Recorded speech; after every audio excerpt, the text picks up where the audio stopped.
Good day to all our viewers. You've tuned in to this live broadcast here on Moneycontrol called Earnings Express with me, Stacy Pereira. Well, we're here to decode IndusInd Bank's earnings that came out late last evening. Well, we did see them report a net profit of about 2,124 crore for the April-June quarter, which almost marks a 33% jump on a comparative basis versus that 1,631 crores that it clocked in last year around this period. So the profit number there quite interesting, and which is perhaps what has really pushed the street also to give it a thumbs up. If you look at the other numbers, total income for the quarter one of FY24 has risen about 28% to come in at 12,939 crore rupees. This also includes that net interest income. Now remember, this NII number for banks is what is really crucial, and that has come in at 5,863 crore rupees for IndusInd Bank.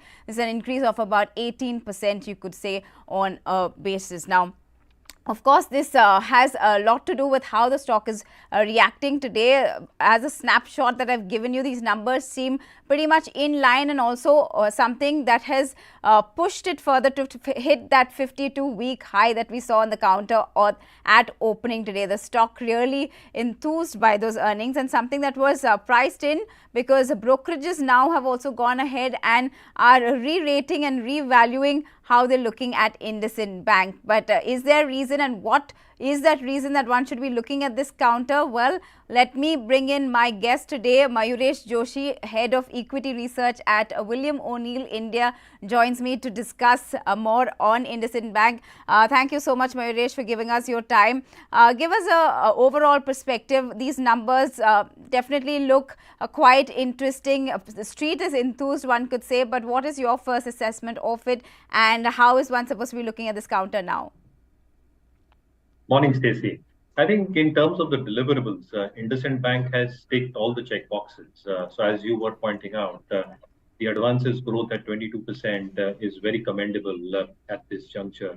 At the same time, NIMS is at an 8-year high at 4.29%. Last quarter, it was 4.28. So when there was a susceptibility issue on banks, as NIMS will start compressing, it has actually shown a count of growth. Quarter on quarter. At the same time, I think the asset quality pressures have started coming off quite significantly. GNPAs and net NPAs are at the lowest in the past 10 quarters at 1.94 and 0.58% respectively. Again, I think the more qualitative aspects of the earnings, the risk-weighted assets to advances is at 7-year low. Along with that, if you're probably looking at the annualized slippage ratio, is lowest in 11 quarters at 1.83%. So all in all, expectations in terms of a very reasonable show going forward, both in terms of advances, deposit growth, some compression on NIMS, but a large element in terms of better part of the earnings staying intact, and therefore return ratios staying very, very positive, probably come out from IndusInd Bank. Right. Can we look at the numbers in particular? If you look at asset quality, and you did mention a healthy one there, slightly declining. But if you have to compare that with other banks as well, we are seeing this as a trend, we would say, in the past few quarters. If you have to look back as well, that banks are making sure that their NPAs are down. They are, in fact, for IndusInd, they've also lowered that provisioning number. What does this really tell for the banking sector as a whole? If you look at the RBI annual report, and if you probably look at the quality of earnings for banks across, whether it's private or public, asset quality pressures have come up quite significantly over the last 8 to 12 quarters, and it's at an all-time low as we speak at this juncture. Now, two things happen here. One, as asset quality pressures start receding quite significantly on the balance sheet, along with the provisioning that they've probably carried as well, in terms of expected loss provisions, which is the new RBI mandate as well. I think a large part in terms of the riskier assets that they're probably carrying onto their book largely get covered by the provisioning itself. The second element in terms of how the pre-provisioning operating profit growth will be for banks is going to be extremely critical as well. And with that perspective, you've seen a lot of banks actually ramp up their deposit growth, which will obviously result in a little bit of NIM compression.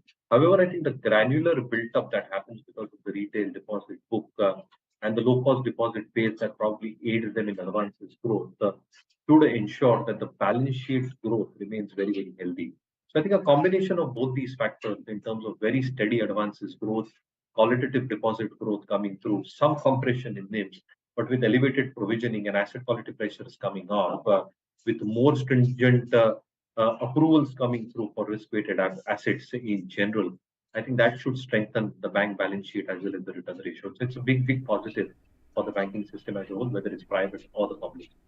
Well, okay, let's look at the broader picture also. We've seen, if we have to draw parallels, maybe we've seen bank earnings in the US as well in the past couple of days, which have been quite robust to say the least. And also, it's coming amidst that whole banking crisis that we see, that we saw unfolding just, months back. Is there any parallels that we can draw? And are the banking systems, even in India, quite stable to be taking these kind of challenges? Or what could really be further headwinds that one could anticipate? So I think the larger banks in the US have done exceptionally well. And again, I think the kind of stress tests that a lot of US and European banks have gone through, specifically after the global financial crisis, have probably ensured that the balance sheet strength remains quite good.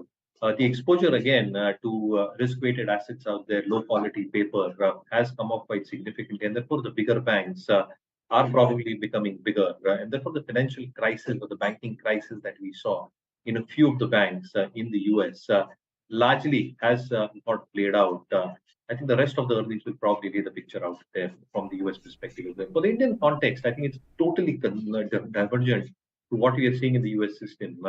Our systems are very robust at this point of time. The kind of measures that RBI has taken in terms of both the provisioning that is required, recognition of asset quality pressures onto the book that we were discussing at this juncture, as well as the kind of buffers that need to be kept both with the central banker and onto their own system as well.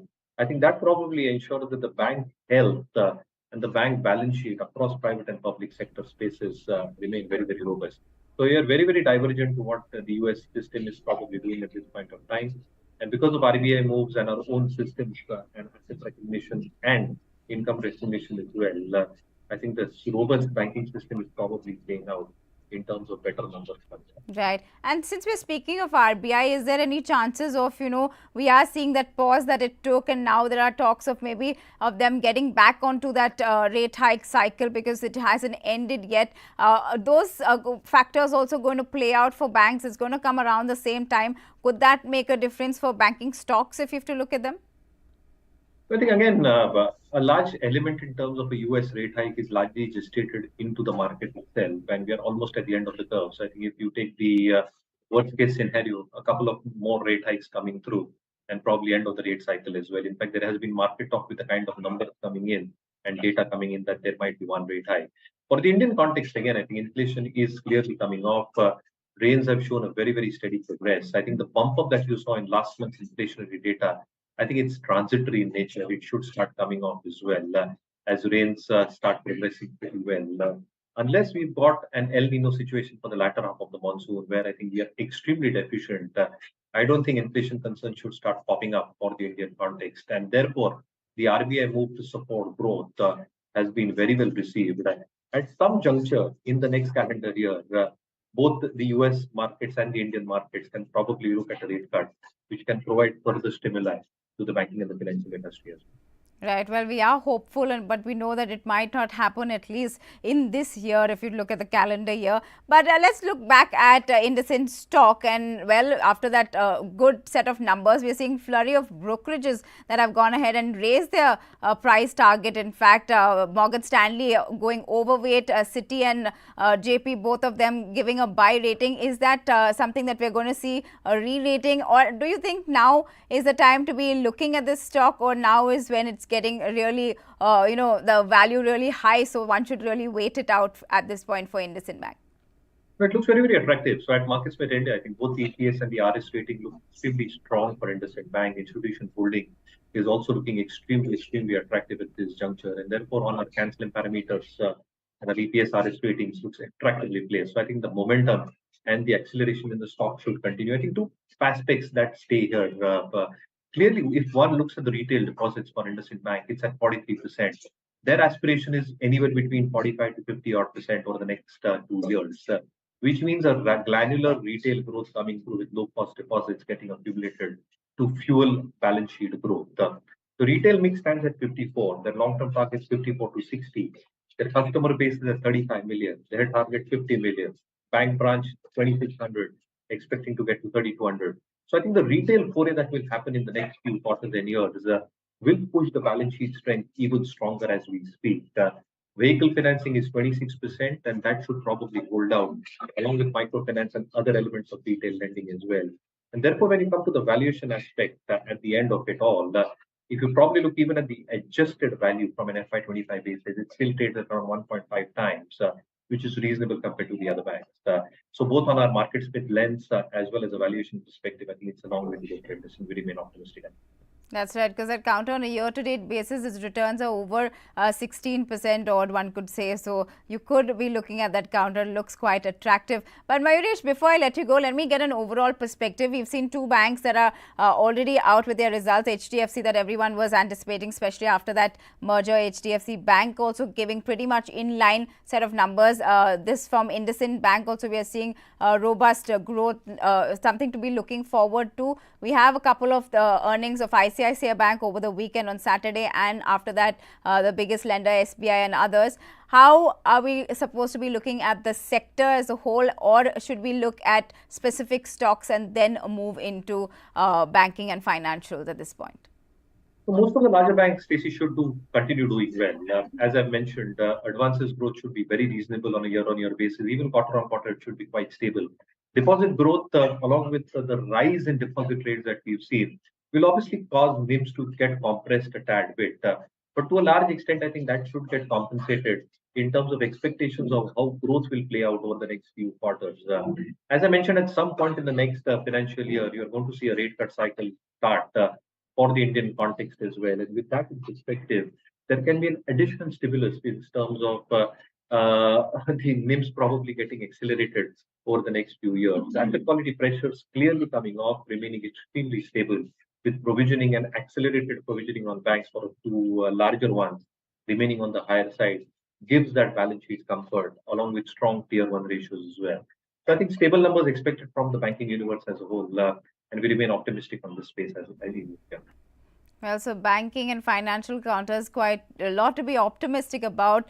Good performance coming in from IndusInd Bank as well as the others that we are expecting. But thank you so much, Mayuresh Joshi, for joining us and giving us your perspective, breaking down those numbers for our viewers, and for all our viewers who've tuned in. Thank you so much for staying with us.